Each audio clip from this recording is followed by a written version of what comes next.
So good morning, everyone. I am Gedelen Yriarte from BSED3D Science, and for today's lessons, I am going to tackle about the online safety and online security. So what do you think is online safety and online security? So online safety refers to the act of staying safe online. It is also commonly known as internet safety, e-safety, and cyber safety. Online safety protects the people using them from harm by the devices and networks and therefore third parties through awareness, educations, informations, and technology. In other words, online safety is being aware of the nature of the possible threats that you could encounter while engaging in activity through the internet. This could be security threats, protecting and managing your personal data online, reputation management, and avoiding harmful or illegal content. So, online or internet security is a branch of computer security that encompasses the internet, browser security, website security, and network security, as it applies to other applications or operating system as a whole. Its objective is to establish rules and measures to use against attacks over the internet. So the next slides is about the internet safety, internet security rules, and what not to do online. So the first one is to keep personal information professional and limited. Hackers can use social media profiles to figure out your passwords and answer those security questions in the password reset tools. You must lock down your privacy settings and avoid posting things like your birthdays, addresses, mother's maiden name or father's maiden name, or informations of your sisters and brothers. Be wary of requests to connect from people you do not know. The second one is to keep your privacy settings on. Marketers love to know all about you, and pseudo hackers. Both can learn a lot from your browsing and social media usage. But you can take charge of your informations, as noted by Lifehacker. Both web browsers and mobile operating systems have settings available to protect your privacy online. So major websites like Facebook also have privacy-enhancing settings available. These settings are sometimes deliberately hard to find because companies want your personal information for its marketing value. Make sure you have enabled these privacy safeguards and keep them enabled. So the third one is practice safe browsing. So you must visit only legitimate and trusted websites for safe and secure browsing. Use discretions and follow safe practices to download files or software from the internet as well as accessing online services using personal information. Use caution when sending and receiving emails to protect from phishing and spamming. So the fourth one is to make sure your internet connection is secure. Use a secure VPN connection.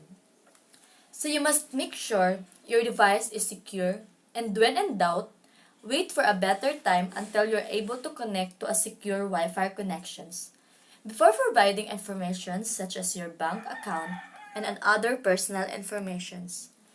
So the fifth one is to be careful what you download.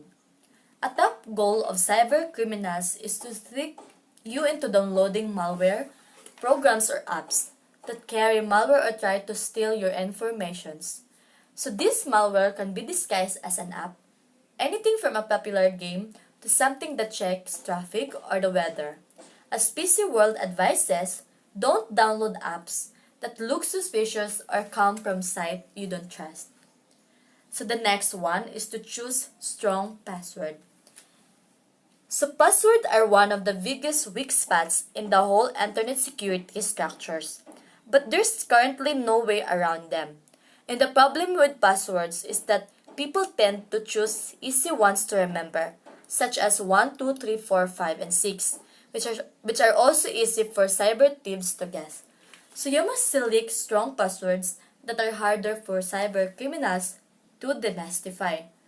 Password manager softwares can help you to manage multiple passwords so that you don't forget them. A strong password is one that is unique and complex, at least 15 characters long, mixing letters, numbers, and special characters. So the next one is to make online purchases from secure sites. Anytime you make a purchase online, you need to provide a credit card or bank account information, just what cyber criminals are most eager to get their hands on. Only supply this information to sites that provide secure, encrypted connections. As Boston University notes, you can identify secure sites by looking for an address that starts with HTTPS. The S stands for secure, rather than simply HTTP. They may also be marked by a padlock icon next to the address bar. So the next one is to be careful what you post. Anything you post on the internet can easily be copied, and pictures may be stolen so that people can pass them off as their own. It's very important for children, teens, and family members to know how much information is too much information. In their excitement to share milestone, teens may sometimes post their personal information online, such as their problems, their dramas, and etc.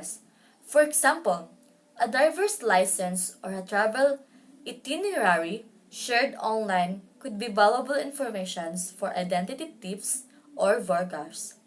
Also, personal or inappropriate photos can attract online predators or could affect future educational or employment opportunities. So the next one is to be careful who you meet online. So people you meet online are not always who they claim to be. Indeed, they may not even be real. As InfoWorld reports, fake social media profiles are a popular way for hackers to cozy up to unwary web users and pick their cyber pockets, so we must be as cautious and sensible in your online social life as you are in your personal social life.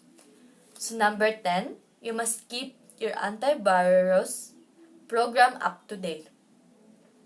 So internet security software cannot protect against every threat, but it will detect and remove most malware.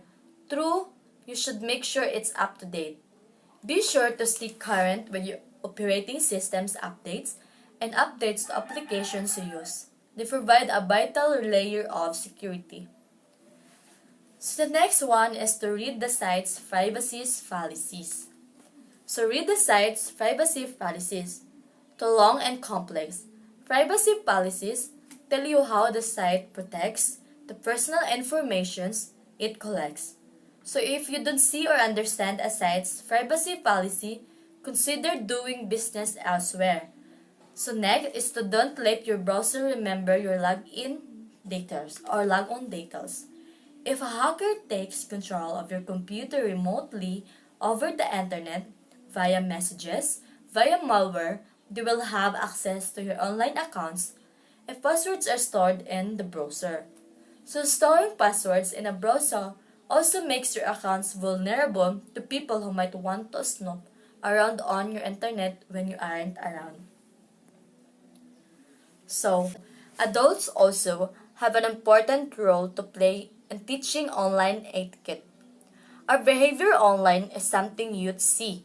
So if we want our children to leave a good digital footprint, to be good digital citizens, and to practice good online etiquette, we should practice what we preach.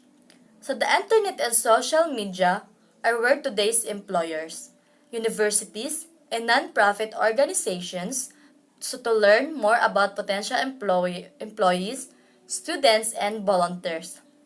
Being mindful of what we are posting online and sharing is important. So who we are online is how we are often perceived by others. Our digital footprint is our resume. It is important that you know that this, and with the help of the adults, learn how to manage your online presence. So the next one is, why is internet safety and security important? So number one is to be aware of the dangers or risks associated with unsecure internet access. The next one is technology impacted our lives since its inceptions. It's important for every citizen to the country to use the internet safely and security without leaking private informations. Today, you can see various cybercrime and about the people cheated on the internet. Even big companies, banking, government websites are hacked and information is leaked very often. So the third one is the internet safety is important to secure online transactions while using digital wallets and mobiles. So especially kids, teenagers, and less computer and internet literate people cheated more on the internet. It's really important for parents to check that aren't they falling into trap of harmful activities online. So the fourth one is awareness about cybercriminal, internet security, and safety knowledge helps us to prevent malicious activities on the internet. So reminder, when we use the internet, you may be connected to thousands of other computers that you exchange information and data with, including personal details, other personal informations, and etc. It is very important to make sure your device, your information, and your privacy are as secure as possible. Some simple precautions will keep you safe online. So again, the last one is we must think before we click. That would be all. Thank you.